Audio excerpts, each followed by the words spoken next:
loob.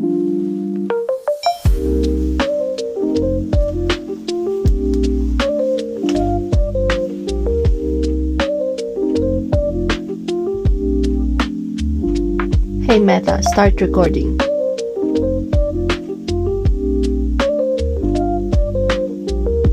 Pero may dumating pa na package sa akin. So let's see what's inside with this one.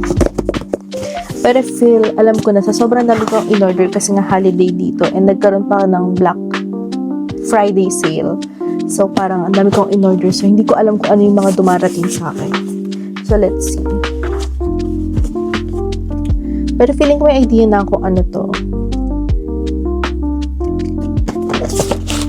With this one.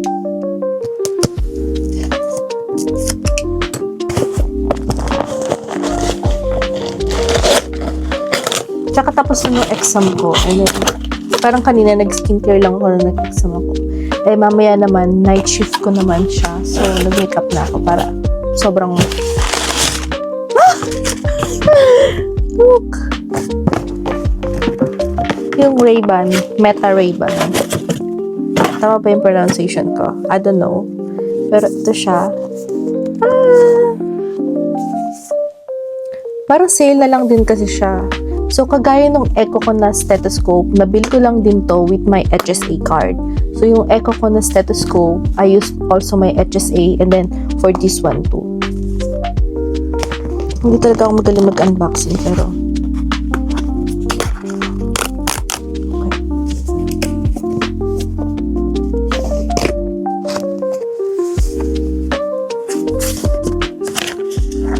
Ayun siya sa loob. And ito na siya. Super lightweight niya. So, pag binuksan mo pala siya, ganito. Ayun, iilaw na to. Pumunta kami sa Target. So, sa Target namin to nakita kasi may mga, may parang glass store, may parang eyeglasses store doon. So, pwede kang tumingin-tingin and pwede mo siya sukatin. So, this one, ito yung parang pinaka-okay dun sa facial ano ko. Ano tawag dyan? Yung shape. So, ito siya. Hindi lang siya kita pero ay, nakikita niyo ba siya? So, ito-connect mo lang siya dyan. I-download mo yung Meta AI Vibes glasses something. So, let's see.